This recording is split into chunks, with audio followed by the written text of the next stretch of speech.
Assalamualaikum warahmatullahi wabarakatuh. Perkenalkan, nama saya Mirza Nur Aziz dengan NIM 21010120140140091. Pada kesempatan kali ini, saya akan menjelaskan tentang rangkuman yang telah saya susun mengenai studi kasus 25th Avenue and Union Pacific Great Separation Value Engineering Study Final Report. Yang pertama dari penjelasan umumnya, yaitu Chicago Region Environmental and Transportation Efficiency dan Illinois Department of Transportation meminta NTB untuk melakukan studi rekayasa nilai terhadap proyek 25th Avenue and Union Pacific Great Separation yang berlokasi di Bellwood dan Melrose Park, Illinois. Nah, studi V ini dilakukan ketika proyek telah selesai sekitar 30%, sehingga tim desain dapat mengimplementasikan rekomendasi yang ada untuk melanjutkan proses evaluasi konsep yang sedang dikembangkan. Dalam proyek ini, tim studi VE total mengidentifikasi sejumlah 17 ide, 6 desain, dan 16 rekomendasi pengimplementasian dengan potensi penghematan biaya sekitar $1.713.000. Ya, kemudian tahapan pelaksanaannya ada yang pertama ada pre-workshop planning, kemudian pengumpulan informasi, analisis fungsi termasuk analisis risiko dan biaya, ide kreatif, evaluasi ide, pengembangan ide, presentasi, dan yang terakhir ada keputusan pengimplementasian dari masing-masing rekomendasi. Kemudian masuki laporan hasil studi VE-nya. Untuk tahapan studi VE yang dilakukan sendiri terdiri dari 5 tahap. Yang pertama ada tahap informasi, yaitu meliputi deskripsi proyek, anggota tim, tanggal dan lokasi, material referensi, tujuan dan sasaran, kendala, dan juga potensi risiko. Kemudian yang kedua ada analisis fungsi, yaitu meliputi analisis terhadap user, owner, dan stakeholder, kemudian needs and desire, estimasi biaya, dan analisis fungsi. Yang ketiga ada ide kreatif, meliputi kegiatan untuk menemukan ide.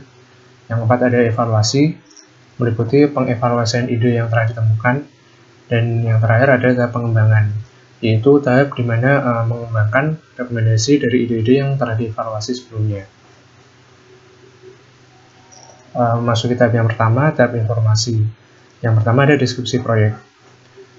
Jadi proyek 25th Avenue and Union Pacific Great Separation adalah salah satu bagian dari program RIAD yang ingin meningkatkan pengoperasian rel untuk penumpang dan barang serta jalan raya di area metropolitan Chicago yang diikuti dengan usaha meminimalkan dampak pengoperasian rel di keramaian terhadap lingkungan. Program ini terdiri atas pengembangan 4 koridor transportasi rel di area metropolitan Chicago dan pemisahan antara jalan raya dengan jalan rel. Nah, untuk deskripsi proyek sendiri, jenis pemisahan jalur antara 25th Avenue dan Union Pacific seperti terlihat dalam gambar adalah merupakan overpass. Nah, untuk deskripsinya sendiri, jalan 25th Avenue merupakan jalan arteri perkotaan yang terdiri atas 4 jalur yang membatasi daerah Melrose Park, Bellwood, dan juga Maywood. Kemudian di jalan ini terdapat palang kereta yang dapat aktif sampai 20 menit per kereta bahkan lebih. Nah, hal ini menimbulkan dampak berupa kemacetan hingga kecelakaan pada sepanjang jalan 25th Avenue. Nah, untuk Union Pacific Railroad sendiri memiliki 4 trek yang lintasannya memotong jalan 25th Avenue membentuk persimpangan. Saat ini terdapat 94 kereta bareng, 59 kereta penumpang terjadwal, dan juga kereta tambahan lainnya yang melintasi persimpangan ini. Kemudian anggota tim studi VE. Nah, anggotanya terdiri dari tim studi VE itu sendiri dan juga tim sumber daya VE. Dari waktu ke waktu, tim studi VE membantu tim studi VE dengan cara memberi informasi mengenai desain proyek, memberi pengetahuan mengenai konsep proyek, dan menginformasikan perkiraan biayanya. Seperti dilihat, ini yang di bagian atas ada tim studi VE-nya dan yang bawah adalah tim sumber daya studi VE. Untuk yang tim studi VE, sebagian besar adalah dari HNTB sendiri sebagai tim utama dari studi VE. Kemudian untuk yang tim sumber daya ada dari berbagai pihak. Seperti di sini ada Melrose Park, ada IDOT Create, ada Bellwood juga, dan lain sebagainya. Nah, lanjut tanggal dan lokasi pelaksanaan proyek. Dilaksanakan pada tanggal 28 Januari sampai 1 Februari 2013 untuk studi VE-nya. Kemudian tempat untuk studi VE-nya adalah di kantor HNTB, yaitu letaknya di One South Waker Drive, Suite 900, Chicago, Illinois. dan material referensi. Informasi material diberikan pada tim studi VE saat kegiatan workshop pada website informasi proyek. Kemudian tujuan dan sasaran proyek. Yang pertama, memperbaiki kemacetan lalu lintas pada 25 venue, kemudian meningkatkan keamanan dan keselamatan, meningkatkan pengoperasian lalu lintas, mengakomodasi akses komersial, dan yang terakhir ada meningkatkan kinerja persimpangan Green Street. Nah, kemudian kendala terhadap studi VE adalah menghindari dampak dari fasilitas rel yang sudah ada atau direncanakan. Kemudian ada keterbatasan lokasi dan penglihatan, susunan acara, pengadaan lahan, relokasi utilitas, akses ke bisnis lokal, validasi izin lingkungan sebelumnya, pengawasan dan atau persetujuan federal, kemudian ada agen pendanaan dan juga kendala bahan baja untuk jembatan. Kemudian untuk potensi risikonya sendiri ada pengadaan lahan, ancaman terhadap pendanaan, studi kasus khusus mengenai pembersihan limbah, kemudian saluran pembuangan bailwood akan berada di bawah jembatan sehingga sulit untuk diakses, kemudian kurangnya akses kontraktor ke lokasi konstruksi, proses persetujuan dari IDOT atau UPRR, kemudian kurangnya akses untuk pemeliharaan jembatan dari Grand Street ke rel kereta api. Nah, kemudian tahap yang kedua setelah tahap informasi ada tahap analisis fungsi. Yang pertama ada analisis terhadap user, owner, dan stakeholder. Yang pertama, untuk analisis pengguna atau user adalah pihak yang akan menggunakan atau memelihara proyek. Di antaranya itu ada Village of Bailwood, Melrose Park, Union Pacific Railroad, Commonwealth Edison, Pace Transit, Public Storage, dan pihak-pihak lainnya. Kemudian untuk owner atau pemilik adalah pihak yang memiliki tanggung jawab untuk mendanai proyek, yaitu Village of Bailwood, Melrose Park, dan Union Pacific Railroad. Nah, kemudian untuk stakeholder atau biasa disebut pemangku kepentingan merupakan pihak-pihak yang terkait dengan proyek, di antaranya IDOT, FHWA, Comcast, Nekorgas, ATT, dan juga pihak-pihak lainnya. Untuk lebih jelasnya, untuk pengklasifikasian dapat dilihat pada tabel seperti berikut. Ada pihak yang merangkum sampai merupakan user, juga owner, dan juga stakeholder, seperti Village of Bailwood. Untuk yang lainnya dapat menyesuaikan seperti tabel. Nah, kemudian analisis terhadap needs and desire. Yang pertama, needs atau sering disebut dengan kebutuhan merupakan fungsi yang harus terpenuhi oleh proyek yang dibebankan oleh berbagai pihak dari baik user, owner, dan stakeholder. Nah, dalam proyek ini beberapa hal yang menjadi kebutuhan atau needs adalah peningkatan mobilitas, meminimalkan dampak lingkungan, melindungi pengguna, dan juga beberapa hal lainnya. Nah, kemudian yang kedua ada keinginan atau desire, merupakan fungsi yang tidak mutlak diperlukan dan tidak harus dipenuhi apabila tidak memiliki dana yang cukup. Terlebih lagi apabila dalam pemenuhannya itu harus melanggar suatu batasan atau peraturan. Nah, dalam proyek ini hal yang menjadi sebuah keinginan atau desire adalah mengurangi pemeliharaan dan meminimalkan hambatan atau perlambatan pengguna selama konstruksi berlangsung. Untuk lebih lengkapnya juga tercantum dalam tabel sebagai berikut.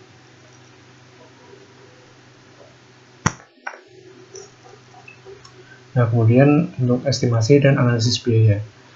Analisis biaya dilakukan dengan analisis Pareto, yaitu mengurutkan komponen biaya konstruksi dari yang terbesar, kemudian menerapkan prinsip 80% penghematan biaya dapat berasal dari 20% biaya terbesar. Nah, analisis biaya tersusun dalam tabel berikut. Sudah diurutkan dari yang paling atas, dari yang termahal, sudah dari struktur, kemudian railroad operation allowance, pavement, dan juga seterusnya sampai ke bawah. Dengan total estimasi biaya sebesar $30.288.000.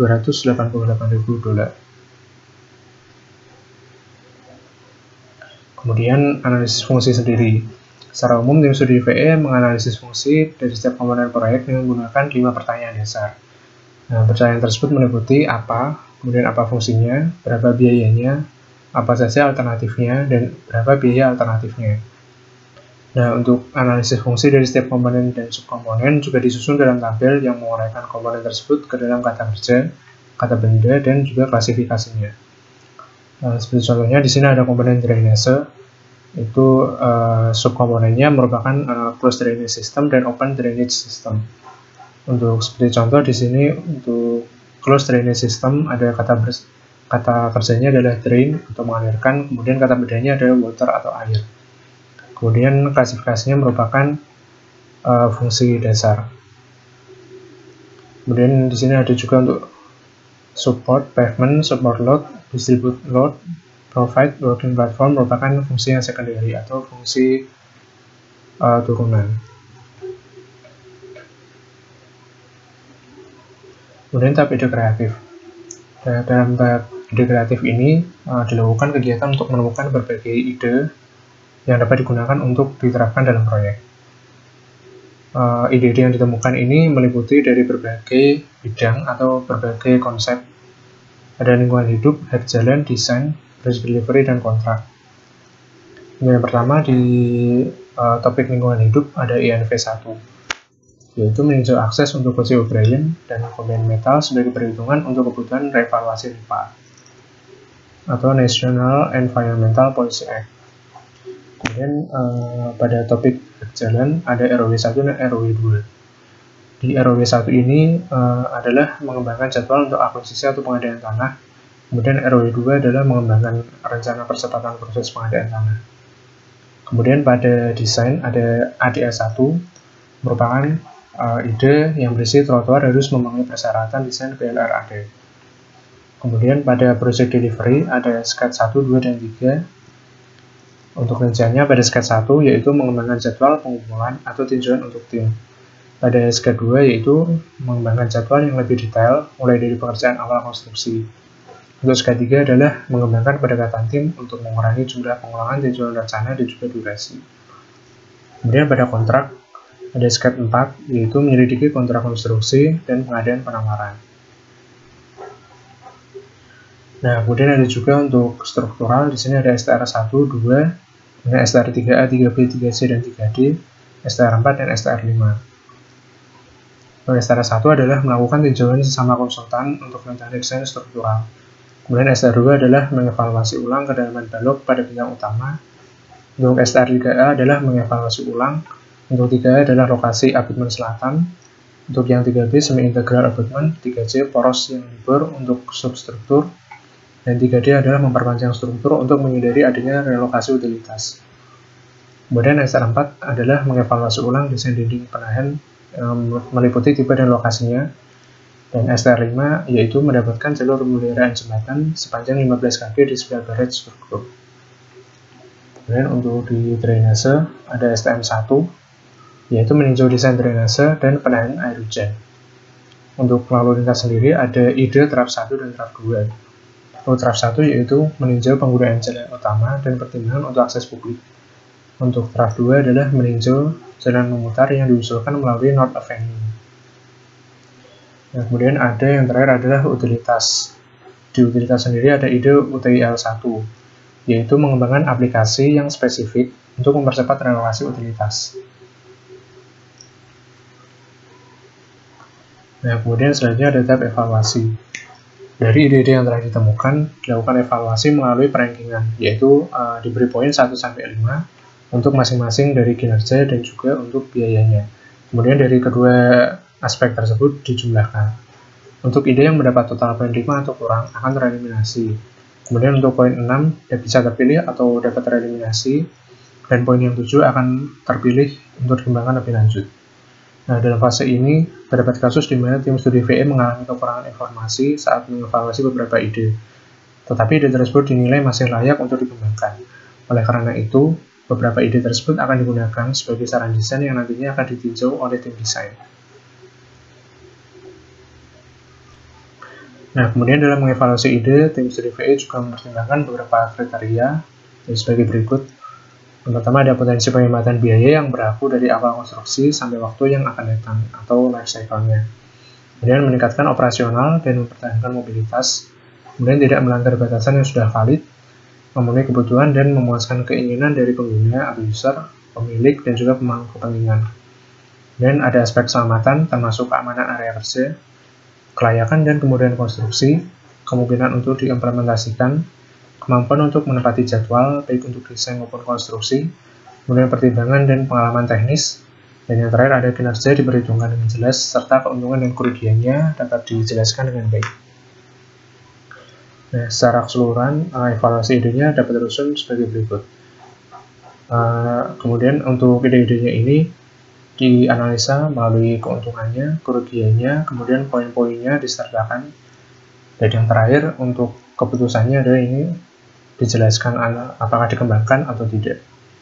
Seperti contoh yang pertama ada INV1, yaitu keuntungannya mematuhi prosedur tinjauan lingkungan dari federal, kemudian ada kerugiannya dari waktu dan tenaga. Nah, rankingnya ini dari kinerja mendapat poin 4, dari biaya mendapat poin 3, sehingga totalnya mendapat 7. Nah, sehingga untuk keputusannya ini untuk ide ENV1 akan dikembangkan lebih lanjut. Begitu juga halnya sampai ide yang terakhir. Nah, setelah dilakukan proses evaluasi, dari ke-17 ide yang ada ditemukan sebagai berikut. Ya, ini 13 ide yang layak untuk dikembangkan, yaitu yang mendapat poin lebih dari sama dengan 7, kemudian 3 saran desain, kemudian ada 1 ide yang bernilai sama dengan desain yang sudah ada, atau dalam artian tidak mengalami peningkatan. Kemudian selanjutnya ada tahap pengembangan. Di tahap pengembangan ini, ide-ide yang telah dievaluasi, yang mendapat poin 7 atau lebih tadi, akan dikembangkan menjadi rekomendasi yang akan diterapkan pada pelaksanaan proyek. Dalam fase ini, ada beberapa ide yang dikembangkan lebih lanjut mengikuti kebutuhan yang ada. Seperti contohnya ada STM1, itu dikembangkan lagi menjadi ada STM2, STM3, dan STM4. Untuk pengembangannya ada sebagai berikut. Yang pertama itu ada ENV1, berupa tim desain melakukan koordinasi dengan IDOT dan FHWA untuk mengonfirmasi persyaratan EPA yang telah ditinjau ulang berdasarkan perubahan dari desain fase 1, terutama relokasi utilitas dan jalan. Untuk gambar sketsanya dapat dilihat seperti di atas, dari gambar kiri menjadi gambar yang di kanan. Kemudian perubahan dari NV1 ini memungkinkan untuk menghindari biaya, kemudian memvalidasi pemenuhan terhadap peraturan yang berlaku. Nah, kemudian dari IDOT atau FWA typical test itu menggunakan RW1, RW2, dan SK3. Di RW1 sendiri ini dikembangkan menjadi sebagai berikut. Tim desain mengupdate jadwal proyek fase 2 untuk menggambarkan aktivitas dan durasi yang diperlukan menggunakan peraturan dan prosedur akuisisi lahan IDOT. Dengan RW1 ini memungkinkan untuk menghindari biaya dan perabatan konstruksi, kemudian meningkatkan project delivery proses. Kemudian digunakan juga RW2, yaitu agen lokal menggunakan staf atau perusahaan yang telah prasertifikasi yang berhasil menghandle proses pengadaan lahan IDOT pada proyek sebelumnya. Kemudian mencari otoritas badan legislatif dari 3 kota Illinois yang mudah dihubungi. Dengan RW2 ini dapat menghindari biaya dan perabatan konstruksi, kemudian mempercepat project delivery time. Kemudian untuk SK3 sendiri yaitu melakukan rapat staff designer untuk meninjau paket pengumpulan sebelum dikirimkan ke IDOT dan agensi peninjau. Mengadakan rapat dengan tim peninjau multidisiplin ilmu dari IDOT untuk meninjau dan mengomentari sebuah rencana dalam satu tempat dan waktu yang sama dengan tujuan ini untuk mempercepat proses peninjauan. Nah, perubahan yang dimungkinkan adalah menghindari biaya dan perabatan konstruksi, kemudian meningkatkan project delivery proses. Kemudian ada juga SK1, yaitu tim desain meninjau, mengupdate, dan menyelesaikan jadwal terakhir yang terdapat durasi proses peninjauan dan pengumpulan. Untuk perubahan yang terjadi adalah dapat menghindari biaya dan perabatan konstruksi, kemudian meningkatkan project delivery proses. Kemudian ada SK2 juga, yaitu jadwal baru telah dikembangkan oleh tim VE dengan memperhitungkan proses aktual dan kerangka waktu dari berbagai kegiatan utama.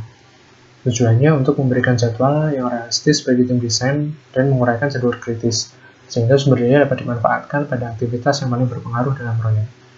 Dan perubahan sendiri itu memungkinkan untuk menghindari biaya dan perabatan konstruksi, kemudian meningkatkan project delivery proses. Kemudian lanjut untuk bagian analisis drainase, di sini menggunakan rekomendasi STM1 dan STM2. Nah, STM1 berisi berdasarkan tinjauan awal dan adanya beberapa ketidakcocokan, tim VE merekomendasikan evaluasi lebih lanjut terhadap desain drainase dan menghasilkan 3 desain spesifik sistem drainase yang termuat dalam STM2, STM3, dan STM4.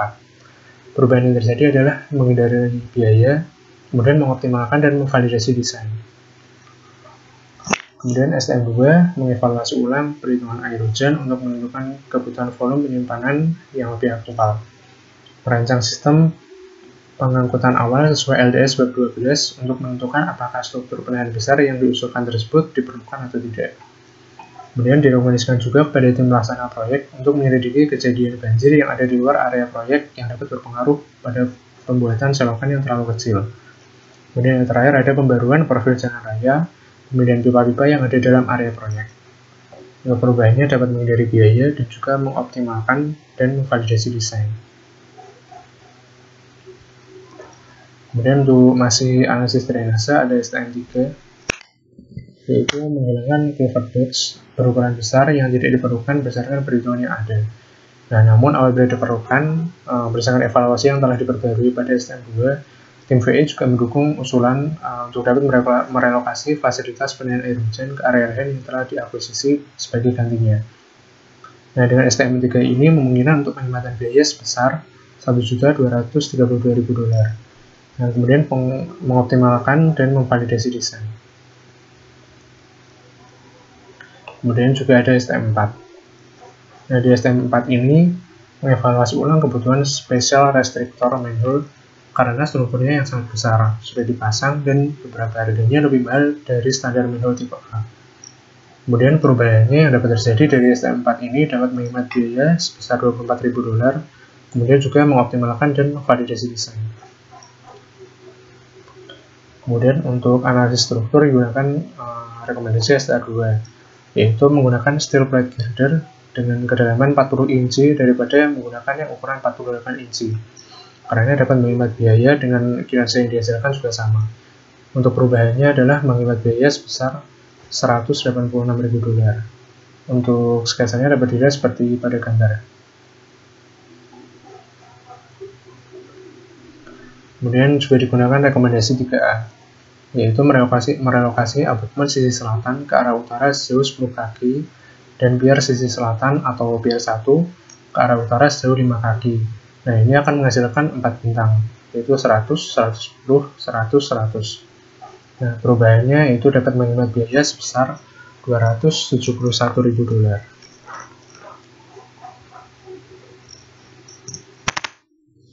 Nah, kemudian ada STR3B, yaitu menggunakan abutmen semi-integral pada struktur bangunan. Nah, dengan STR3B ini mengurangi perawatan dan meningkatkan umur bangunan.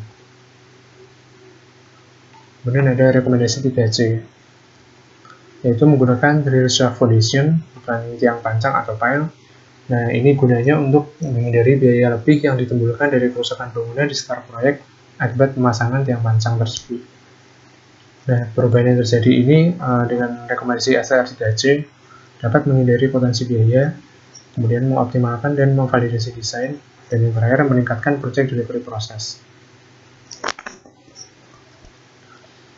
Dan untuk analisis perawatan struktur menggunakan STR5, yaitu mendapatkan sebidang tanah tambahan lagi dengan lebar kurang lebih 15 kaki di sisi barat 25 Avenue, yaitu di antara Green Street dan UP Railroad atau Union Pacific Railroad.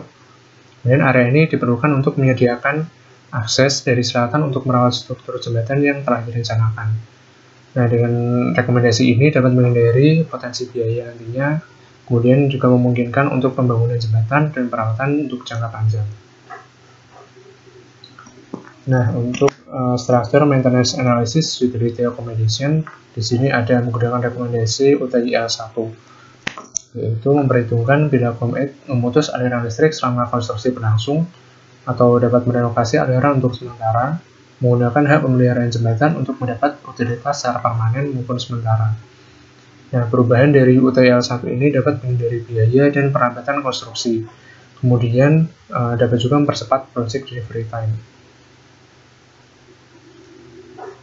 Jadi itulah rekomendasinya. Total terdapat 16 buah rekomendasi yang diusulkan oleh tim studi VE pada proyek 25 Avenue and Union Pacific Respiration dengan perkiraan penghematan biaya awal itu sebesar $1.713.000. Nah, setelah diajukan ada beberapa rekomendasi yang tidak disetujui, sehingga total penghematan dari studi VE ini berkurang dari $1.713.000 berkurang menjadi $1.527.000 dengan total biaya proyek sebesar $30.288.000. Jadi sekian yang dapat saya sampaikan. Mohon maaf apabila masih terdapat kekurangan juga keterbatasan. Wassalamualaikum warahmatullahi wabarakatuh.